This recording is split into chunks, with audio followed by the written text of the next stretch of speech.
కార్యక్రమానికి స్వాగతం, సుస్వాగతం. యథావిధిగా మనం ఆత్మావలోకనంలో ఒక మంచి మాటను గుర్తు చేసుకోవడం, అది మనకు ఎలా వర్తింపజేసుకోవచ్చు అని తెలుసుకుంటే తృప్తి, ధైర్యము అన్నీ పెరుగుతుంటాయి. మనం స్ట్రెస్ అనేవి ఎక్కువ పదాలు ఈ రోజుల్లో చాలా వింటున్నాం. కానీ అవి ఎందుకు కారణమవుతున్నాయి అంటే మనం ఆత్మ విమర్శ చేసుకోకపోవడమే దానికి కారణమవుతున్నాయి. ఫ్యామిలీ లైఫ్లో కూడా ఈ రోజుల్లో ప్రతి ఒక్కరూ నేను స్ట్రెస్ గురవుతున్నాను, నేను చాలా వాళ్ళు బాధ పెట్టారు, వీళ్ళు బాధ పెట్టారు, వీళ్ళ మాటల వల్ల నేను దెబ్బతిన్నాను, వాళ్ళు నన్ను ఇట్లా కష్టపెట్టినందువల్లే నేను ఇలా అవుతున్నాను, అందుకే నా లైఫ్ అంతా వేస్ట్ అయిపోతుంది. ఇలా చాలామంది చాలా రకాలుగా అనుకుంటున్నారు. ఎక్కువగా మనం వింటున్నాం ఈ రోజుల్లో. అందుకని ఈరోజు మన ఆత్మావలోకనంలో ఈ మాట మీద మాట్లాడుకోవడానికి ఒక 5 నిమిషాలు కేటాయిస్తున్నాం.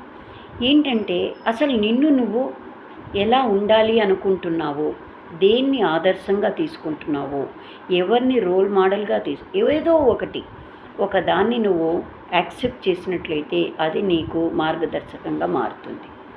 ఆత్మావలోకనంలో పెద్దవాళ్ళు చెప్పిన మాటను కానీ లేదు. ఇప్పుడు నాకు మా నాన్న అనేవారు, మన పని మనం చేసుకోవడంలో తప్పేంటి, చేసుకుంటే ఏంటి అన్నప్పుడు, నేను ఏదైనా పని చేస్తున్నప్పుడు అబ్బా ఇది భారంగా ఉందన్నప్పుడు నేను అనుకుంటా, మన పని మనం చేసుకుంటే ఏమైనా షయ్యా కాదు కదా, మన ప్రొఫెషన్ ఏదైనా అయ్యొచ్చు, ఎవరేమన్నా అనుకోవచ్చు, మనం తప్పు చేయలేదు కదా, మన పని మనం చేసుకుంటే తప్పేంటి, ఏ పొజిషన్లో ఉన్నా మన పని మనకే కదా, ఉద్యోగం అనేది ఎటర్నల్ కాదు కదా, అది లైఫే ఎటర్నల్ కానప్పుడు ఉద్యోగం ఎలా ఎటర్నల్ అవుతుంది, ఏదో ఒక రోజుకు ఉద్యోగ విరమణ అనేది జరుగుతుంది కదా, ప్రొఫెషన్ పెద్దవాళ్ళం అవ్వడం సహజం కదా, అందుకని నా పని నేనే అంటే ఇక్కడ మా నాన్నగారినో లేదు ఒక రోల్ మోడల్నో ఒక మంచి మాట చెప్పిన వారినో మనం ఆత్మావలోకనం చేసుకుంటున్నాం, అంటే గుర్తు చేసుకుంటున్నాం, మనలో మనము ఆలోచించుకుంటున్నాం. అప్పుడు ఏమవుతోంది, మనకనేది ఒక సన్మార్గం అనేది బాటగా పడుతుందన్నమాట.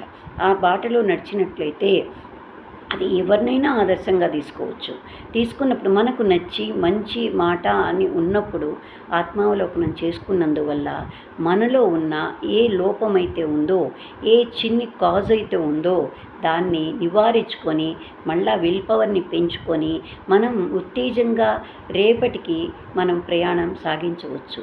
అందుకని ఆత్మావలోకనం అనేది మహాత్మా గాంధీ కూడా చెప్పారు, సెల్ఫ్ రియలైజేషన్ అని. అందుకే అది చాలా అంటే మంచి సాధనంగా ఉపయోగపడుతుంది, మన లైఫ్కి, డే టు డే లైఫ్కి చాలా ఉపయోగపడుతుంది.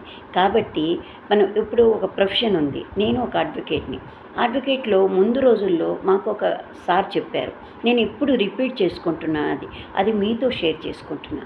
ఆ సార్ ఏమనేవారంటే, అమ్మా ప్రొఫెషన్లోకి వచ్చావు, ఇప్పుడు వర్క్ ఉండదు, మనీ ఉండదు, వర్కే లేనప్పుడు మనీ ఎలా వస్తుంది, అందుకని నో మనీ నో వర్క్.